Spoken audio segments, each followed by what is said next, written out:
This week's news from the tubes on F5 Live Refreshing Technology is proudly powered by Malwarebytes. Whether you use a PC, a Mac, or a mobile device, Malwarebytes Premium is the company's strongest protection ever. It fights threats that traditional antivirus software can't stop, plus it actively blocks threats like worms, rogues, dialers, trojans, spyware, and a whole lot more. It allows you to use your computer and mobile devices with confidence and peace of mind. To learn more and to get a special price, you can go to f5live.tv/malwarebytes. So let's loop back around to AI. We started there. Let's come back to it. This week, a new study came out on the primary, 8 primary generative AI powered search engines or search products.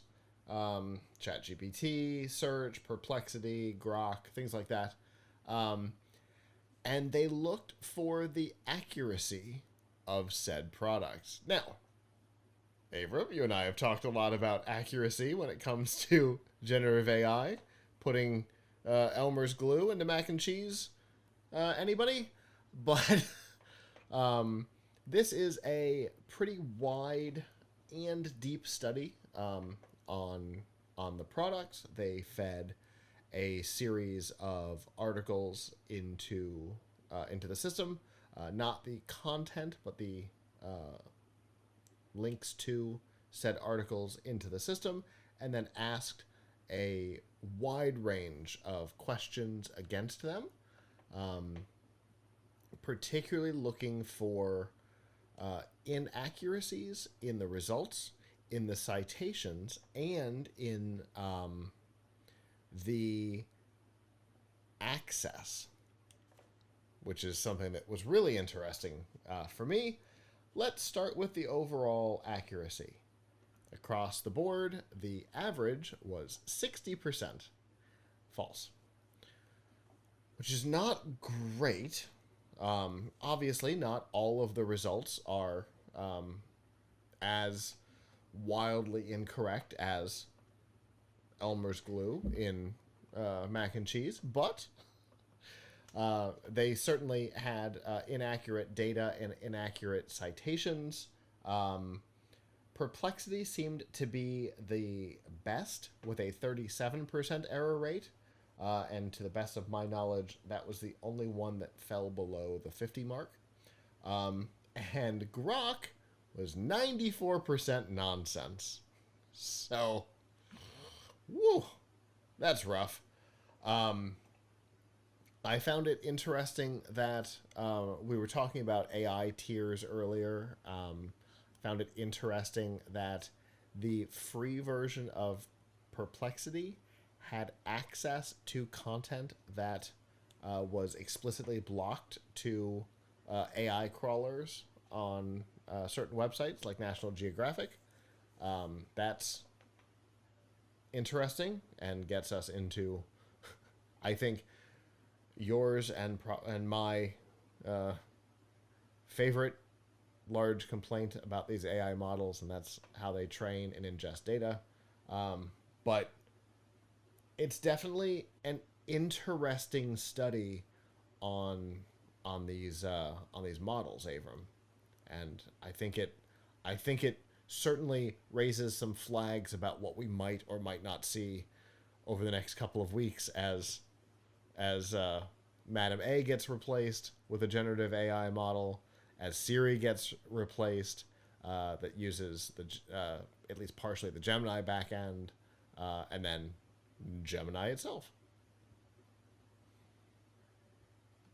Yeah, I mean, so looking at the study from Columbia Journalism Review, right, that this is based on, you can see that it gets things like this is exactly the problem, right? These things, and this is, and if you look at their methodology, they were seeking out some very specific articles and trying to see to get those articles, like information from those articles. Now, if you're a publisher, you're saying, wait a second, I kind of don't want them to get my article anyway, right? Right. Uh, so there's different, different mindset there. But the thing is, we're asking all of these AI engines are are are cashing in on a reputation they don't deserve. Hmm. Like, you wouldn't trust a stranger with, to give you answers. Right. Generally speaking, you go by reputation. At Tom's Hardware, we've been going by our reputation for 30 years almost, Hmm. right? We have a reputation to maintain. OpenAI does not have a reputation to maintain. Right. Or rather, they're being treated as if they have a reputation to maintain Already. already. But what we're seeing is not that. If you can't trust 60% of the answers, or you can't trust 37% of the answers, you can't trust any of the answers Correct. Because you don't because know. you don't know which it's going to be. Right. You never know which one is going to recommend Elmer's glue in the mac and cheese. Right. So it is a plagiarism stew. It continues to be a plagiarism stew. Hmm. Um, they were, if anything, this Columbia Journalism Review study was an underestimate Right. because they weren't looking for factual errors per se. They were looking to see how true it was to a particular article, right? Hmm. Which Right. is the easiest way to see how it's going. Like, okay, I'm going to take this article here and I'm going to compare it to the result, and so I don't have to do fact checking, right? Right. I'm just the article is the source, right? But most people aren't searching for a particular article; they're searching for information, Yeah. and the For information concepts. is usually at least partially correct,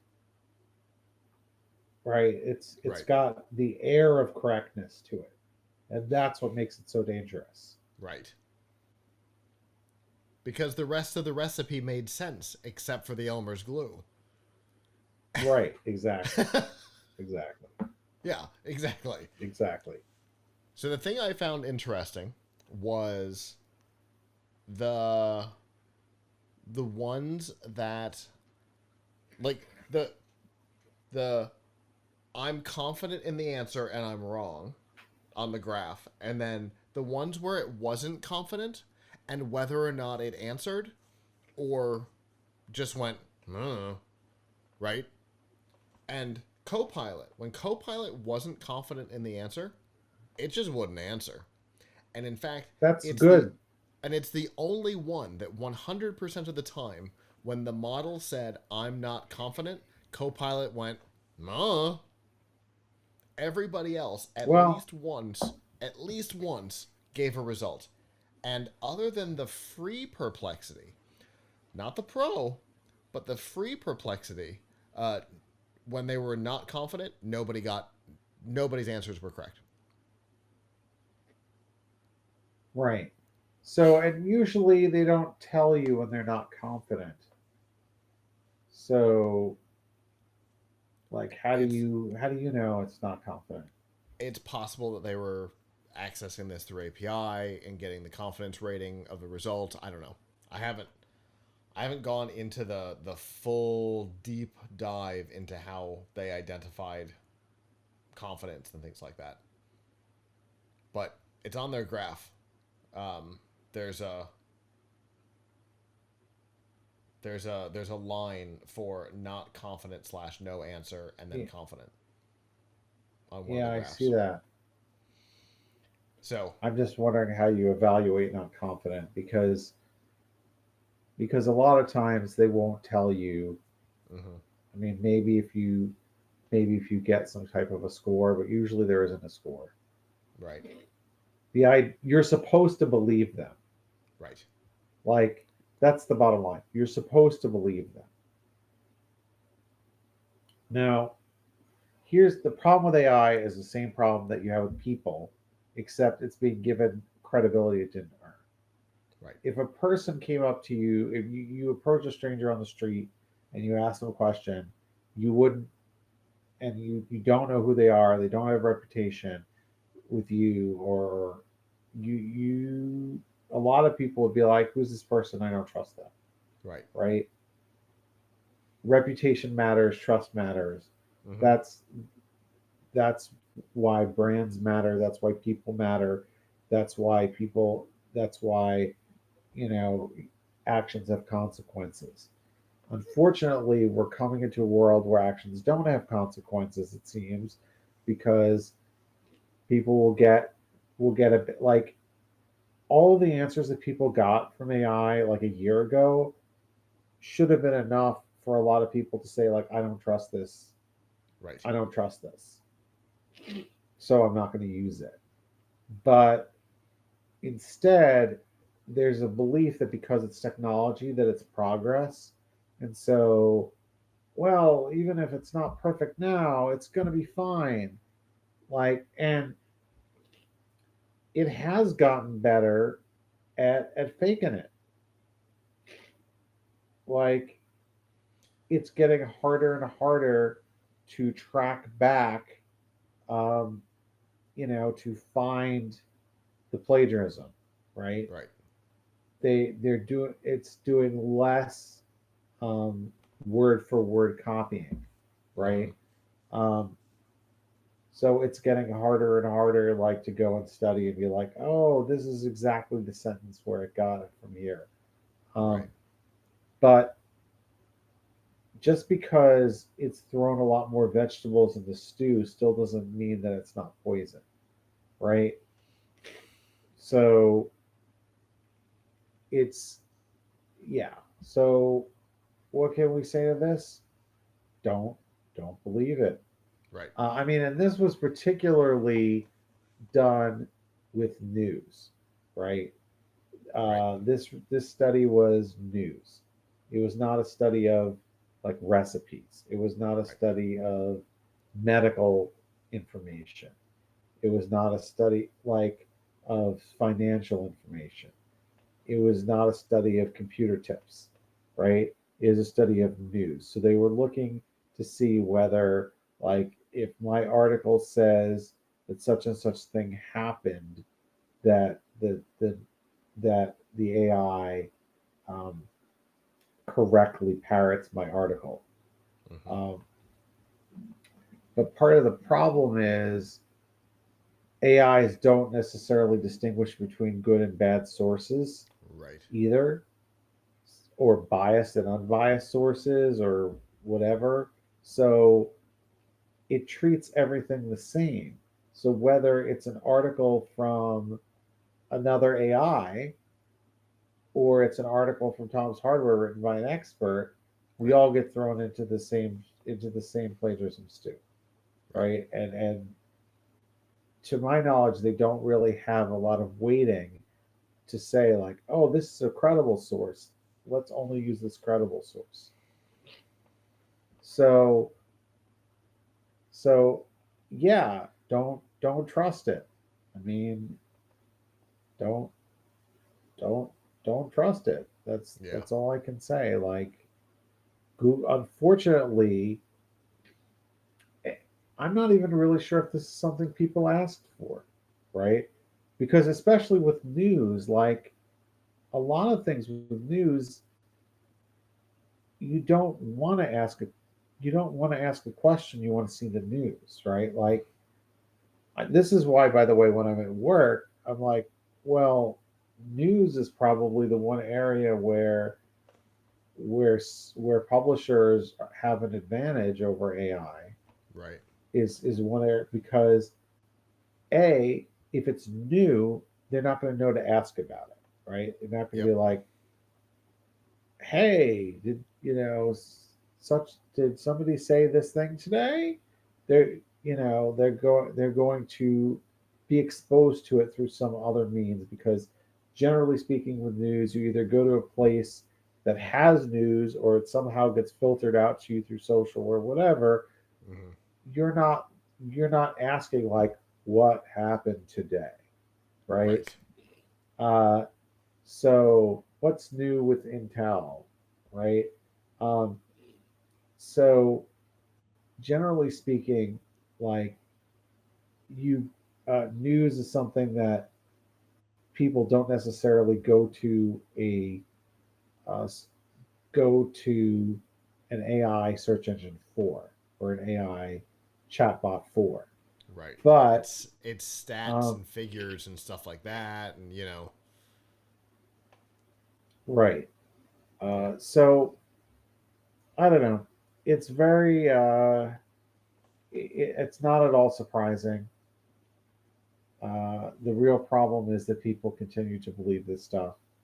Yeah. Uh, that's the real problem. Um, but an interesting question, and there was another study this week, or was this week or last, that said that um, publishers receive 96% fewer clicks from AI output than they do from a search engine, Believe that.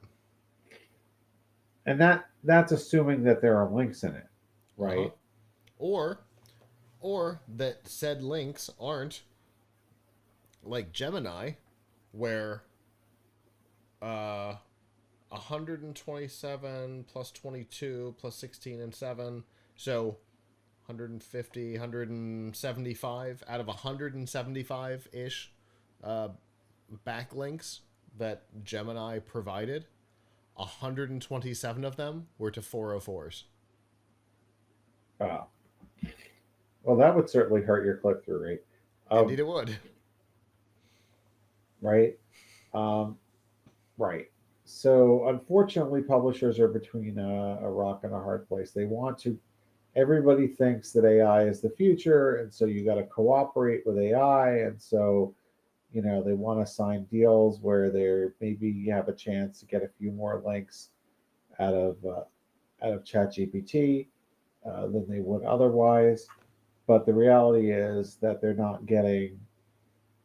really seeing the benefits of their work. Whereas Sam Altman said that OpenAI would be finished if they weren't allowed to just crawl whatever they want on the internet. Yep. They would be they would be finished. Well, If copyright yeah, if copyright law holds, OpenAI is finished. Yeah, no kidding. right. That's like saying my my business selling loose cigarettes just doesn't work now that I can't shoplift them from the store. Like